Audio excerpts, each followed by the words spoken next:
Welcome to my channel. I'm Roland Adegoke. This is truly the oasis of life, the citadel of excellence, and the castle of wisdom. I want to ask you this question. What legacy are you going to leave behind? What legacy are you going to leave behind? You are so favored and opportune to be a leader in the home front, in your company, in your big organization, or the political front. Sometimes we make efforts to reach the top, but certain factors happen that you cannot explain. Another person is being chosen in your stead. And sometimes we cry, we weep, we feel disappointed, and all that. But on the other side, I've come to understand that we are leaders at various levels. Leader in the school as a senior prefect, leader as class captain, leader in our various churches or mosque, leaders as parents at home, as director in your office, as head of department or faculty head, or the founder and owner of such organization. You occupy one leadership office or responsibility or the other. But I just want to ask you, what legacy are you going to leave behind? What memory will linger on when you are no longer there? Every opportunity we have in life should be fully maximized and utilized for the benefit of our world. I always remind myself somebody was here before me, and sure, after I must have left, another person will step into the shoes. Somebody will sit on that chair. Maybe when he gets there, he will make a better chair and decorate the office and make it much more befitting. But what legacy I leave behind is what will linger on the mind of the people. So I want to speak to you this moment. You occupy one leadership role or the other. Leadership is responsibility. Leadership is integrity. Leadership has to do with positive influence. Leadership has to do with leaving sound, positive legacy behind. That when you must have gone, generations will still remember the good work you have done. The resources sometimes are placed at our disposal, but they're actually not meant for us, they are meant for the office. And when your time is up, when the curtain of your era drops down, then you leave. Somebody steps in. As much as opportunity is given to you to occupy one office or the other, we've had enough of autocracy. We've had enough of despots as leaders. We have had enough of individuals who take offices as their personal heritage, and sometimes they pass it from generation to generation. And sometimes there are individuals that will tell you, before I arrive at this point, I know the years I've spent, I know what I've gone through. But I do ask sometimes, is it a must that I should spend the number of years you spend before you arrive at where you are for me to attain that success? Do I need to feel the pain, the success you've recorded in life cost you? Do I need to cry the number of times you cried before I will arrive at where you are? Your life is different, my life is different. And that we meet today might be coincidence or divinely arranged. But what impact are you going to make while you are there? What are the things you can correct? It's within your ability, your capacity, your authority as a leader in that office to correct. I believe in protocol. I believe in procedure. But there are certain things that you can change. There are certain practices you can alter for the benefit of our world.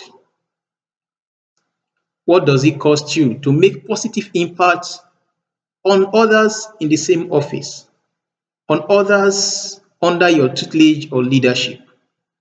There are people we call leaders. Sometimes I discover the best word for them is boss.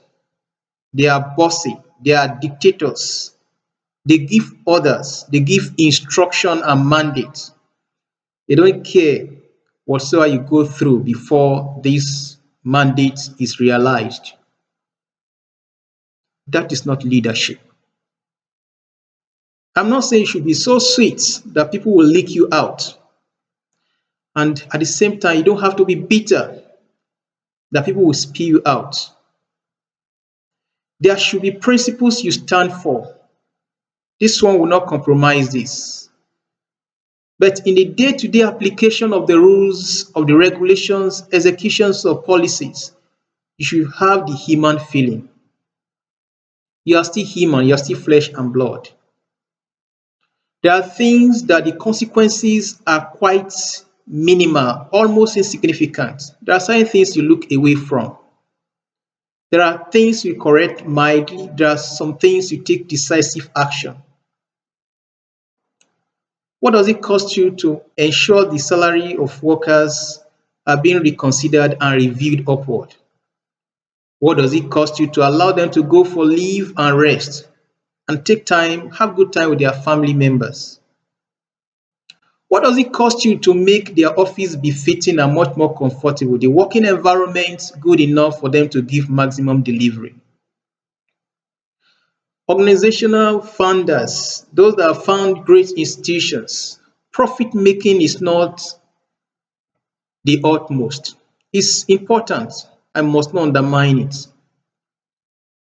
But do not think making money at all costs, at the expense of the health, the family, the future, the career of your employees, should be topmost on your heart.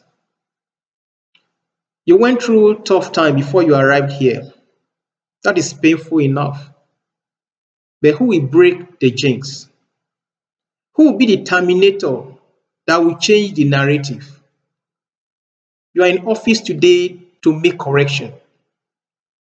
It is in your power to do it today. And if you choose not to, somebody else will be there and will surely do it. How soon, we don't know. But it is now your turn to make things right. Leadership is influence. Leadership is responsibility. Leadership is legacy. Leadership is about making a better part of our world revealed. It's to make our world a better place. Let the people around you feel that you care for them. It is not all about money. There are records we keep that are not necessary. Some people's future career has been terminated because of what you have written and put in the file. We are still human.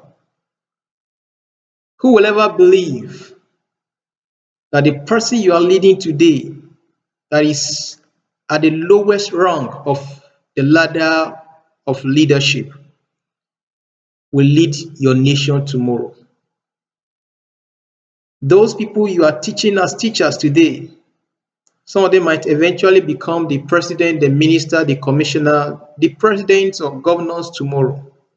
Maybe the attorneys that will fight on your behalf if you do them well. Don't take leadership as dictatorship. Still have the human face, the human feeling. There are students under you today, you are supervising their final year projects, and you feel this is the last time, the last chance I have to get back at them because they laughed while I was lecturing them 2, 3 years ago. What is wrong with our thinking?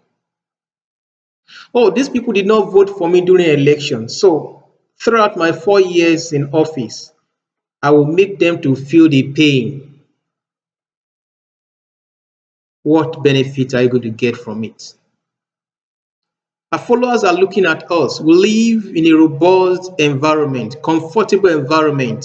They still contribute their pennies, their coins here and there to make sure we have a better life and to see the progress of the organization. But sometimes none of these things moves us. May I ask you, do you have a life outside the office you occupy today? Should there be a change, a tilt, a redirection? Will you still remain the same person you are? Have you allowed power, influence, office to change who you are and make you worse? How many lives and destinies have you destroyed because you are in charge? Adolf Hitler is known, and several other dictators in the world today. They are known for the evil, the atrocities they made the people to commit under their tutelage, under their watch. We have Nelson Mandela, we have Martin Luther King Jr., we have several others whose record cannot be forgotten. They championed the cause of goodness, of humanity. What legacy are you going to leave behind? What will you be remembered for? Lives you have touched or reigned? Destiny you've built or you've destroyed? Homes you've helped to stand and stabilized or the one you have pulled down? Careers you've helped to nurture and train up or the one you've terminated prematurely? And somebody has grown up with bitterness and eternal anger to fight back and pay you. Even if you have gone through such ridiculous situation in time past, where is the hand, the ointment of forgiveness? By the way, the person or individuals that are facing the pain today are not responsible for your pain in the past. They may share the same religion, they may be from the same tribe, or they might not even be. Why do you have to punish me for the offense I know nothing about? Why should I suffer because somebody from my tribe or from my religion was your head of department 5 years ago and you never had it good or well with him? And on that note, you feel I should come and bear the burden and the pain. That is wickedness. That is human wickedness to another human. 2 years, 3 years, 5 years, 8 years, or even 10 years, you no longer be in that office. Your power will be whittled down or completely eliminated. A younger person will step in. The fellow you feel will never become a commissioner under you will eventually become the president of your country.